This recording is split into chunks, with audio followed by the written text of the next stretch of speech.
Those stories and more straight ahead, but first, it is the talk of the town just over the state line. A gator, of all things, spotted swimming in a pond. Experts think it's an American alligator, and it's in the pond behind Bedford Junior High. Big questions tonight. How to get there, and how are they going to get it out of there? 13 ABC's Micaela Marshall out by the water all day today, talking with experts and school leaders, and she joins us live right now. Micaela. Lee, Diane, there's been a lot of people coming out to see the gator for themselves, some even attempting to catch it. But until professionals safely capture the animal, Bedford school leaders are asking everyone to stay away. Check out this 13 ABC News drone footage. You can see what experts believe is an American alligator gliding along in a murky pond. This pond is in a wooded trail area behind Bedford Junior High. A teacher spotted the animal, one not native to Michigan. It's very small. It's no threat to nobody. This pond is primarily used by students in biology class. Not exactly where you'd expect to find what experts estimate is a 3-foot-long striped American alligator. It's believed to be a pet who escaped or was let loose. It got loose or somebody let loose, one or the other. And they're going to instinctively go for water, find water. And when I was walking in, there's fish and stuff. Joe Garvrick owns the Indian Creek Zoo. School leaders called the DNR, which said Joe was the man for the job. Now, I pick them up all the time. During our interviews, we saw the reptile moving. There he is. Joe attempted to catch the gator with his bare hands, but it was too quick to snatch. We'll come out here with a little boat and some nets, and we'll probably get it to one side with some fishing nets, and we got a noose that can go around its neck. Mark Garman, the athletic director at Bedford, is asking everyone to stay clear of the area. Entrances to the pond are blocked with cones. And then now it's a little bit of a burden for us because we need to make sure we get rid of it. We already is knowing, we trust Joe's expertise on this, that it's not a real threat to anyone. It's going to stay there, but we will get it out of here as fast as we can. If this was a 8-foot alligator, I would stay out here tonight and we would get it, but it's very, very small. So for at least tonight, this gator remains in its new, unlikely home. Again, experts say there is no immediate threat. The plan is for the alligator to be relocated to the Indian Creek Zoo tomorrow, where a few others currently live. Lee, Diane. From 13 ABC Action News, this is a breaking news alert. Good evening. Thanks for staying up late with us on this Thanksgiving night. We start tonight with breaking news we first broke to you on our 13 ABC News app. This Thanksgiving, 10 animals died in a barn fire at the African Safari Wildlife Park in Danbury Township. 13 ABC's Micaela Marshall has been on scene for hours and joins us live with the very latest. Micaela.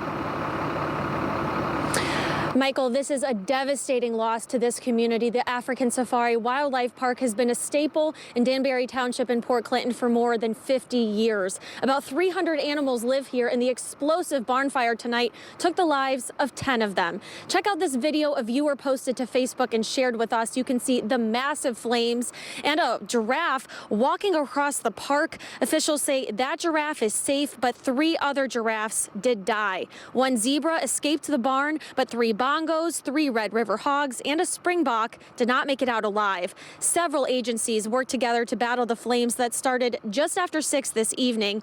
And here's how the first officer on scene describes what she saw. And when the call came in, and I could see the flames from station, and I was first on scene. When I got here, it was fully engulfed. There was 2 explosions before the fire department got here, and there was a zebra that actually got out of the barn. He got spooked, he ran away, but I believe every animal in the... Oh, we are devastated. I mean, our team, they work so hard to care for these animals. It is just gut-wrenching that this could happen. Our team works so hard every day to care for these animals, and it's just heartbreaking. The co-owner of the park, which you just heard from there, she runs this place with her father and says it's been a huge part of her life for her entire life. She tells us that the park was closed for the holiday today and will remain closed tomorrow as they mourn the loss of these animals. At this time, the Danbury Township Fire Department is leading the investigation. The cause of the fire is unknown, and we're told that a state fire marshal will be on scene tomorrow to try to piece together exactly what happened. Reporting live in Danbury Township tonight, Micaela Marshall, 13 ABC Action News. Micaela Marshall has the story you'll only see on 13 ABC. Micaela.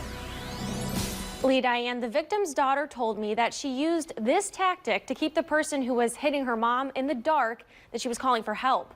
That way, he wouldn't run away before police got there, and it's a strategy that worked. 911. I would like to order a pizza at... You called 911 to order a pizza? Yeah, apartment. This is the wrong number to call for a pizza. No, you're not. I'm getting you now. In his 14 years of service, this is a call Oregon dispatcher Tim Tennick has never gotten before. You see it on Facebook, but it's not something that anybody has ever been trained for. We're just trained to listen. He says domestic violence calls are common, but not like this. Is the other guy still there? Yep. I need a large pizza. All right. How about medical? You need medical? No. With pepperoni. After this exchange, Tennick alerted officers to hurry. Turn your sirens off before you get there. Caller ordered a pizza and agreed with everything I said, that there's domestic violence going on. Tennick says his intuition that something wasn't right kicked in, which to him reaffirms how important listening is in his line of work. Thank you. How can I help you? Other dispatchers that I've talked to would not have picked up on this. They've told me they wouldn't have picked up on this.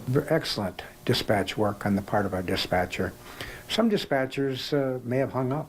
Oregon Police Chief Michael Navarre told me that ordering a pizza to indicate domestic violence is something he's never heard of. Not in all my years, not in my 42 years of law enforcement. But coming up with some kind of code to alert 911 that you're in trouble is the right thing to do. The chief says if you ever find yourself in a similar situation, here's what you should do. Somehow or another, convey to that police dispatcher that you're in trouble. And this woman did that. She did that not with her words, but with the tone of her voice. Thanks to the quick thinking of both the caller and the dispatcher, the alleged abuser, Simon Lopez, was arrested and locked up. He handled the call beautifully, and it had a happy ending. If you or someone you know is a victim of domestic violence, you can find links to local resources, as well as more information on what to tell a 911 dispatcher without tipping off the abuser on our website, 13abc.com. Back to you. Wow, amazing story, Micaela. Kudos to the woman who called and Mr. Tennick, that 911 and the dispatcher, operator. kind of those hidden heroes among us. Amazing. All right, turning. Toledo police are still reviewing what happened before two bodies were found in a car in Swan Creek Thursday night. Tonight, a candlelight vigil and some frustration. 13 ABC's Micaela Marshall live from where that vigil took place. Micaela? Bill, here at the end of Fry's Avenue, a dark, dead-end road, is the scene of the accident. The car flew off this ledge and landed in Swan Creek below. And now, it's a place filled with balloons and candles, left to remember the two men who died here. Tears, candles, a cross, even songs. I once was lost, but now I'm found. All in honor of two best friends, 21-year-old Jesse Mahalik Jr. and 19-year-old Charles Quinn. Tonight's vigil brought together dozens of loved ones. They were very important people to all of us, and all of us. Charles, better known as Trey, loved to play sports, and his mom, Laura, says he has lots of friends. Just trying to be strong and it's a dream. You know, I'm gonna wake up and he's gonna be right here. Jesse's a father, described as giving and caring. Seems like it always happens to the best people. Jesse's parents didn't want to go on camera, but Jesse's mom, Jenny, is angry. She said first responders could have done more to find her son.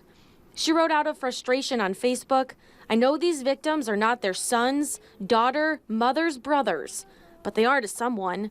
We were treated like we did something wrong by finding my baby boy." These are our daughters and sons and family members. They are. We take it that personal.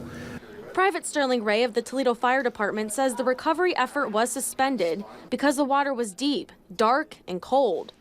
The car was upside down, stuck in muck, which could have put divers at risk. Jenny says she was out all night searching. Laura got there after the bodies were found. I don't want to put the blame on anyone, anything like that. I just wish my son was here, and it's hard. It's hard.